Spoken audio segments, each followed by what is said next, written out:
you are an entrepreneur, a professional, a speaker, or a coach, and although you've come a long way, it's time for you to take it to the next level. We've got you. This is the Author to Authority podcast. We'll help you use authority and influencer marketing to build your business stronger and faster by publishing a book. You'll hear from guests that are thought leaders in sales, marketing, networking, communication, social media, promotion, and business leadership. Let's do it. This is the Author to Authority podcast.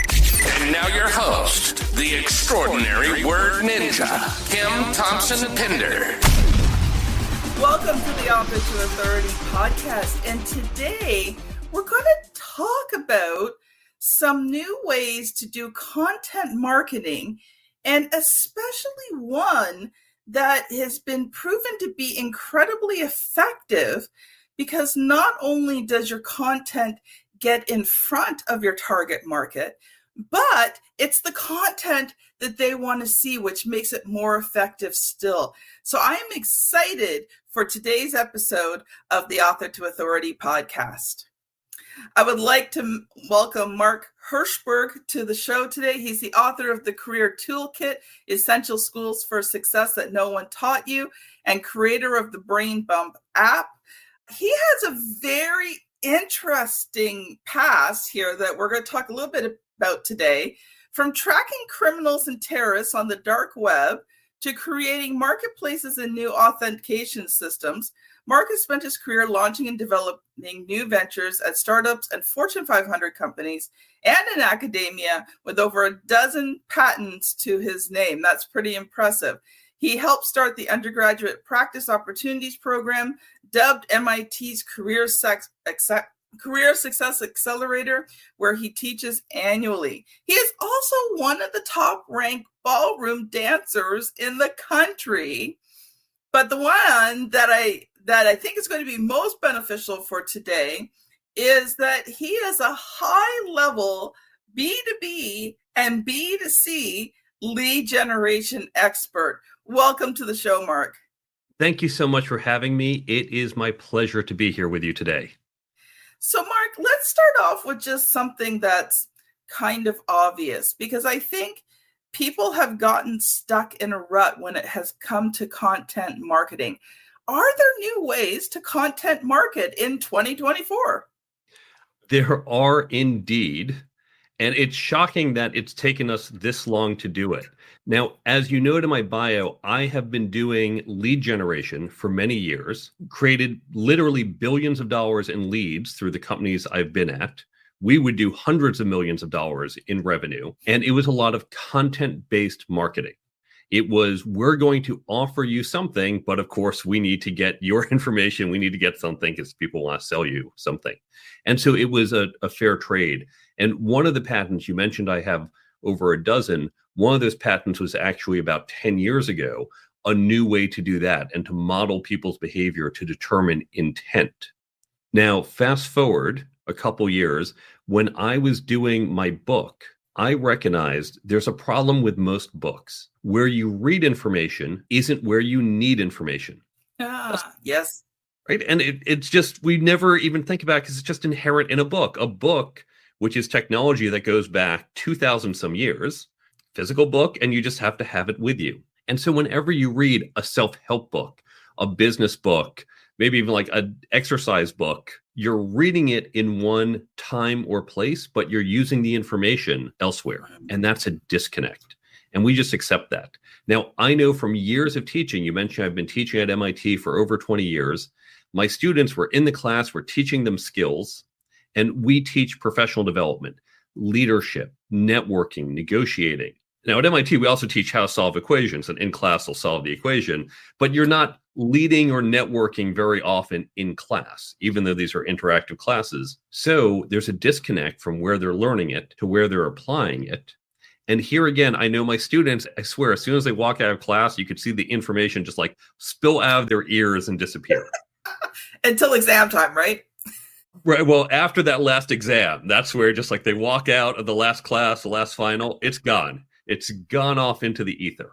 And so I was thinking about this and saying, well, I know as an author, I want to help people retain this because I care about them. That's why I wrote the book. It's not about how much money can I make. Can I help people? But then also I realized word of mouth marketing doesn't work if people can't remember you or your brand. That's an inherent problem. But it turns out there's a solution because I want them to remember it. They want to remember it. And so if we can find a way to help them remember, they'll remember the content, but they'll also remember your brand and the value you provide. And now this goes back to what we said at the start and what you mentioned in the introduction, which is that if you can do relevancy, that's what's going to make it really sticky. And now here is where, again, it's been right in front of us, like fish in water. We've just accepted this as true. If you look at the channels we have, they do not work for evergreen content. The channels we tend to use, email and social media, they are linear channels. So if you're a thought leader and you're saying, well, it's Thursday afternoon, I'm going to send out my leadership tip of the week. So you blast it out to all of your people on your mailing list or all your followers on social media. Half of them aren't even paying attention. They're not on social media or it's a busy day. The ones who do might look and say, yeah, lovely tip.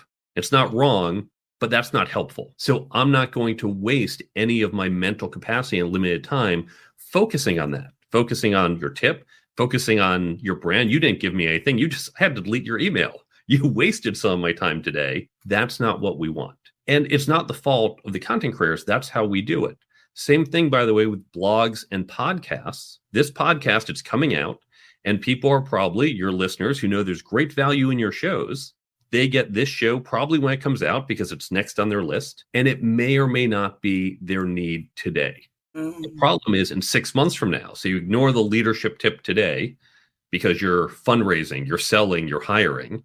6 months from now, when now you say, oh, now I'm leading a big team, now I need that advice. You're not saying, let me look through all those old emails to find the nugget. Let me scroll back through all your social media posts of the last year. If someone's looking at your year's worth of social media posts, it's probably because you said something stupid and now they're looking for history of bad things. And it's because these channels, these are broadcast channels. I'm going to just blast out and know it's going to land with a small percent of the audience. But as you noted, if we can flip that and let the audience control, here is what I need here and now, today, all of a sudden you land with relevancy. They are going to be more receptive to it. They're going to remember it better, but they're also going to remember and value your brand more because you always deliver when they need help. And that creates brand trust. I love that word that you use there, disconnect. And it's true. We are so disconnected because we see something. I mean, I do it all the time. I see something and I think, oh, that would be great, like a little bit down the road. But then a little bit down the road, you can't remember where it was to begin with. And you just kind of hope and pray that maybe something comes back up again. But you are so correct with the disconnect. And, you know, even with these podcast episodes, I do 3 a week. So 6 months from now, you're going to be scanning back quite a bit to find a podcast episode that we did today. So, Mark, I want to dive into this a bit deeper, but we are going to stop for a quick ad break. If you are thinking about writing a book for your business, if you want to use, you know, a book to get credibility, authority, marketing, all of those types of things, but you're not sure if you're ready yet, I want you to listen to this quick ad about the Create and Scale method. It's a checklist that's going to help you determine if you are ready to move forward with writing your book. We'll be right back. Writing and publishing a book that converts readers into client and scales your business is hard, but it doesn't have to be. Get my free checklist at bit.ly/create and scale that will show you what you need to do to have your book become a well-converting lead generating tool. Mark, I've just really been enjoying this conversation, and I know where it's leading, and so I don't want to jump too far ahead, but let's just take a moment and step back there, because I want to hear a little bit more about your story, and then we're going to finish off with the rest of this, because what you've got to share is pretty amazing. But give us some more highlights about your life. Sure. I've had a very interesting path. I graduated from MIT in the 90s and started out as a software engineer, and then moved on. I said I wanted to become an executive, a CTO, a chief technology officer. And I've now been running as a CTO, CPO, technology product officer, a whole bunch of tech companies, some classic startups where I've been 3 people in a room, some Fortune 500s who have said, we want to play startup and we've got the money, but we don't know how to do it. And so I've helped these large companies innovate. And then, as you noted, my time in academia, I started this program at MIT. I also helped start a course at Harvard Business School. And so I've done a lot of innovation throughout my career. But in parallel, one thing I recognized, the skills I needed to get there, leadership, communication, team building, even hiring, these are not skills anyone sits you down to teach you. So I had to develop them on my own. I recognized I wanted my whole team to have these skills. So I began to upskill my team. And as I was doing that, MIT had gotten feedback where they're saying, no college is really teaching this. We want to see it, not just in early grads, not just in engineers, but in everyone. So that led to the program. And through some networking, communication, luck, I wound up getting involved and helped to develop the course and have been teaching there since, which then led to the book and also now my speaking, and then inspired the app. Okay, I only got one question for you. Whatever made you decide to take up ballroom dancing? Ballroom dancing, it's funny, I was forced to do it in 6th grade, where my mother said, you need to know how to dance for your wedding. And I hated it because boys had to wear a jacket and tie, and you actually had to touch girls. This is before we had cootie shots. So really horrible experience. In college, however, by this point, all the girls had their cootie shots. It was a lot safer at this point. So I got into it. I had just been introduced to someone from Wellesley. I thought ballroom dancing would be a fun thing to do. And we started doing some of the classes together. Most people don't know this. MIT, the time I was there, not only do we have one of the biggest ballroom clubs, we had, I think, the largest ballroom team. And we were one of the top ballroom teams, if not the very top in the country. I got a different girlfriend. It didn't work out with the first one. She's still a friend of mine. But my new girlfriend, I got her into ballroom dancing, and she decided she wanted to compete, which apparently meant I had also decided I wanted to compete. And I am so glad that that happened because it was one of the best things I have done in my life. So did this girlfriend become more than a girlfriend? She is happily married with a wonderful child, still a friend of mine, but no, we were partners and dated, but wasn't a long-term fit for more than dancing. I love it. I love it. I love it. You know what I've realized is that, when you do creative things, so dance, art, music, for me, I'm a crafter. I love to craft. It releases a lot. When you use that side of your brain, it actually releases creativity in other areas as well. Sometimes I'll just take an afternoon off and craft, and I just put aside the business and I craft for a while. But it's amazing when I'm using that creative side of the brain, what other ideas just kind of pop in when you're not really trying to think about them. Exactly. Even for my blog posts these days, I write a new post every week. Sometimes, right now I have 2 posts a week coming out on different brands of mine. I'll just go for a walk. And I won't focus on something. I'll just go for a walk. I'll let my mind kind of free flow. And I come back and now have 3 new ideas for what to write about. Do you know the place I get the most ideas? Shower? Yeah, I actually have a waterproof notebook in my shower because I'm relaxed and all these thoughts come. So I actually have a notebook in my shower so I can write all these really brilliant things down, because by the time I get out, I get dried, I get dressed, I forgot what I was thinking about. The reason for this is very common. The reason is because when we're in the bathroom, showering or anything else, brushing our teeth, whatever, we're doing something that doesn't require very active focus of our mind. You can be half asleep and you can bathe yourself or brush your teeth. And that lets your mind wander. It lets that secondary part of your brain, I'm forgetting the term for it, really start to wander. I'll mention there was an MIT alum who actually wanted to donate some money, and big donors like to sponsor buildings, get their name on a building or classroom. He wanted to sponsor a bathroom because he said this is where he got his best ideas. But MIT turned. I will note, I tried an experiment for a bit. You can actually replicate this. So I said, let me see if I can create that kind of ingenuity. And I just, as I was standing in my living room, fully clothed, I imagined washing myself, right? If I had a bar of soap, and okay, I'm washing my arm, I'm washing my stomach, and just going through the motion as if I was doing it and letting my mind wander. And it actually helped me solve a problem without having to get undressed and get in the shower. So you can potentially give it a try yourself. You can potentially replicate this without all the water. I wrote a little book called 31 Productivity Hacks, and it's not available publicly. It's only available if you kind of buy my products and services. But I talked about showers. So, if you're in a creative industry where you have to, be creative, design, things like that, take longer showers. If you're in a career where, it's very sort of mindless and you just have to plug through, take shorter showers, because that'll give you an extra hour of work each week. Very well said. Okay, Mark, I want to get to the good stuff. I really want to get to the good stuff. So I'm going to let you loose. I want you to kind of finish off what you were there and, talking about how you were developing this so that, people didn't have the disconnect. And I know that you've got something amazing that you want to share with us. So I want to let you loose to do that for, a few minutes, and then we're going to talk about your book. Sure.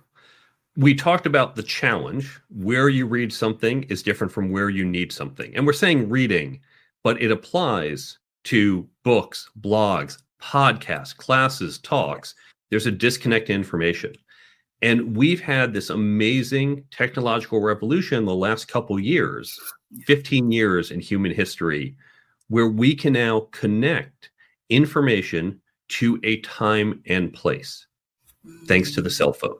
Because all the information is in our pockets. But the key is making it accessible. In theory, I've got all these Kindle books that are sitting in my phone, but you're not going to say, wait, it's somewhere in this Kindle book. Let me open up this book, note that book. Now I have to search through it. That's hard. Even if you have notes saved, I used to take notes and save in Google Drive. You have to open it. You have to find it. So we create an app called Brain Bump.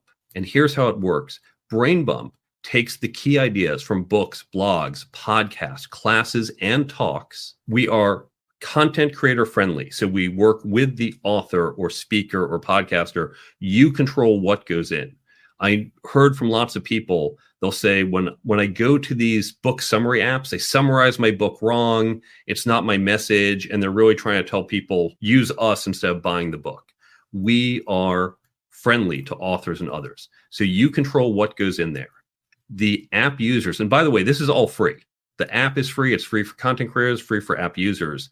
Your audience then says, I'm reading your book, or I'm interested in exploring your book. So I'm going to get these tips on the app. So they have all the tips. Think like little tip cards, like a Q&A or a flashcard app, but it's not Q&A. It's just the tip. It's what they'd highlight in your book. It's the quote that people pull out from a podcast. These all go into the app, and they are all tagged by topic. Think like hashtags on social media. These are your topics. Now there's two access modes. The first is just in time. So for example, there's a bunch of networking tips in my book that you will probably read sitting at home, and you will probably need 2 months later as you're at a conference. So as you're walking into the conference, you're in the hotel lobby trying to get to the hall, you can open the app, tap networking as a topic, and there are all the networking tips. And you just flip through them one after another. So, oh, right, do this. Oh, yep, remember to do that. Oh, here are the icebreaker questions. Here's how I start a conversation. Here's how I get out of a conversation. They're all there, and you can get in seconds. Our mission is it should take no more than 7 seconds for you to retrieve the information you need. So whether you're doing it by topic or you're doing the search for it, you have it and get within seconds. The other mode is a foundational mode. Let's suppose you are a new manager saying, okay, I've been reading this manager book, but you can't say to a subordinate, wait, time out, hold on, I've got to open an app and look up the answer to this. You need to remember it. So you can set up the equivalent of a daily affirmation. Every weekday at 9 a.m. as you go into the office, you get a management tip from this blog or this podcast or this book or all three, because you can grab content from across different sources. You don't even need to open the app. It just pops up. You look, say, right, good tip. You see the source, the branding comes in, swipe, you're done. And by being reminded of it every day, it's going to stay top of mind. And by the way, you might also say, I want to get a marriage tip at 6 p.m. because my marriage is on the rocks. But the key is that a marriage tip at 9 a.m. or a management tip at 6 p.m., not helpful. By getting the right tip in the right time and place, it lands and is valuable. And all these tips, they all come with the branding, your cover art, your name, the name of your podcast or your book. They're all hyperlinked. This is the other great thing, because we mentioned chronological ordering isn't great. And who's looking at your podcast episode from 3 years ago or your blog post from 3 years ago? Maybe they find it in a search. But here, because it's not ordered by time, they see, here's the key idea. Oh, really good point. I want to go deeper. I want to read a little more, hear a little more. They can click through.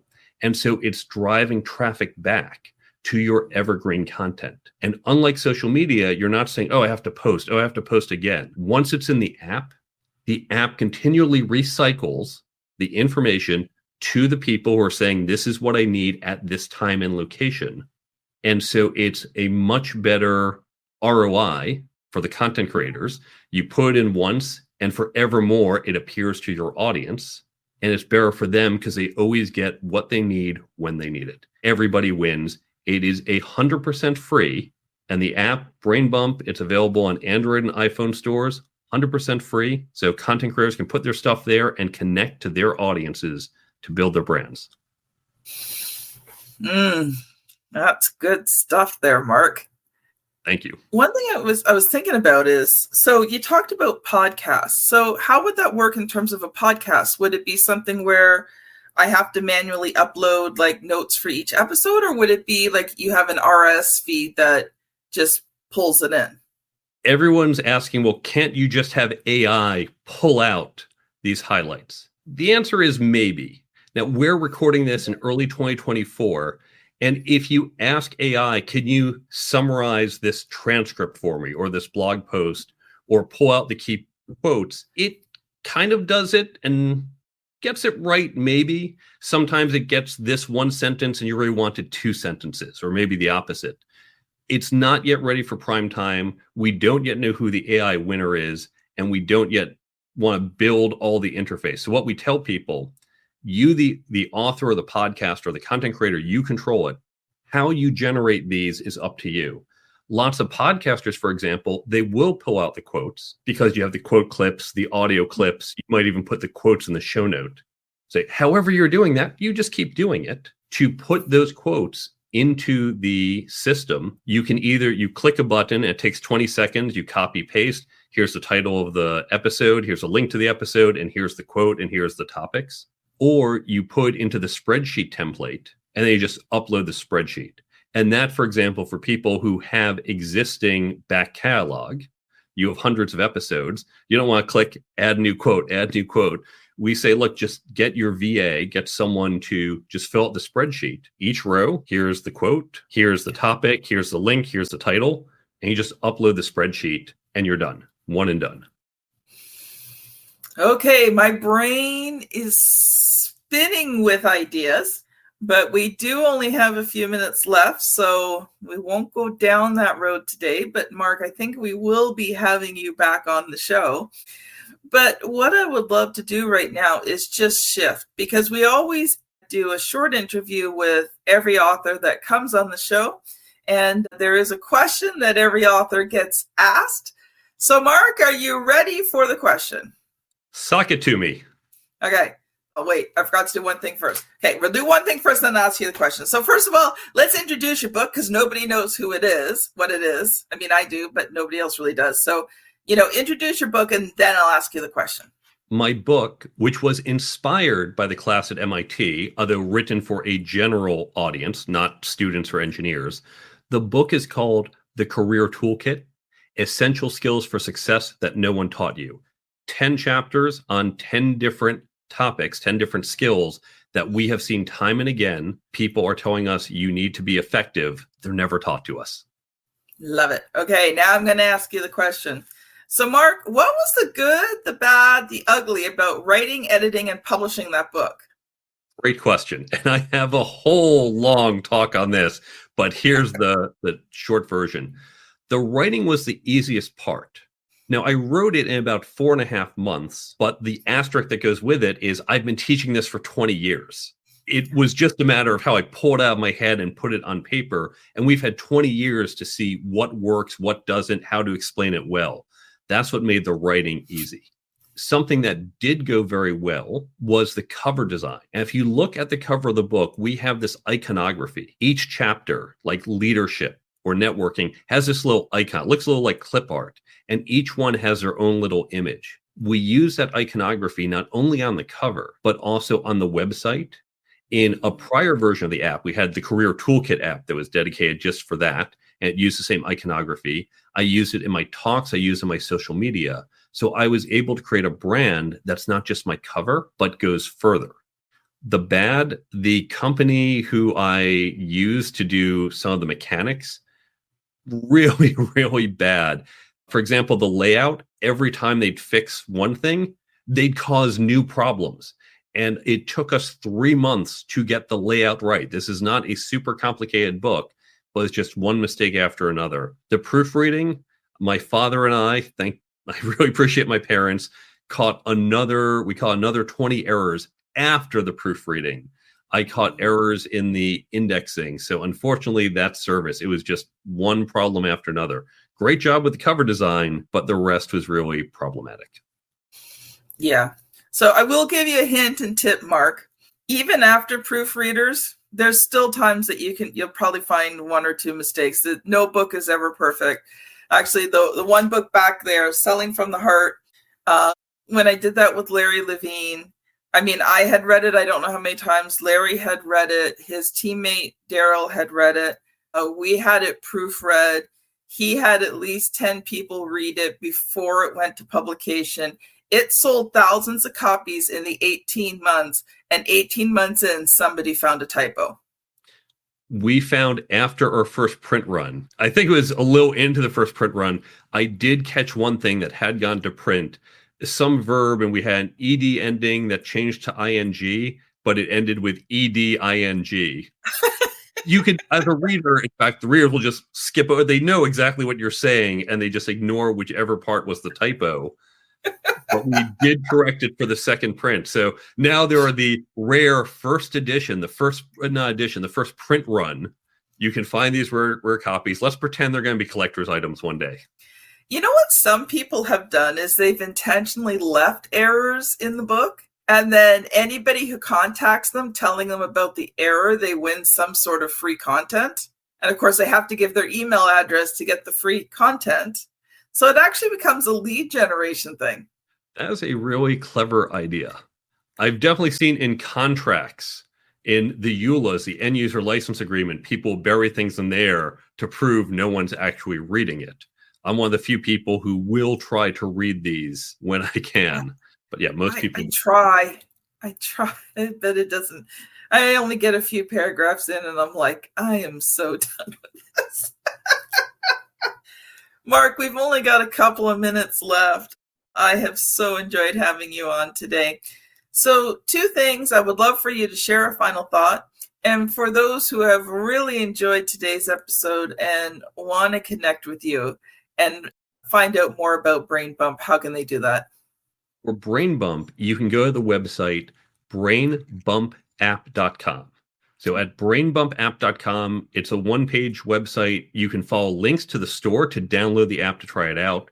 There's an explainer video so you can see how it works, 90-second video. At the bottom, for the content creators, which most of this audience is, at the bottom, there is a contact form. And you click that. It's going to take 30 seconds. Just give us your name, your email, your website. Tell us a little about you. And we'll be in touch about how you can, for free, get your content onto the Brain Bump app and then use it to be sticky with your audience. My other website, by the way, the book, the Career Toolkit book.com, and there's a contact form there and there's information about the book. But I suspect most people want to go to brainbumpapp.com.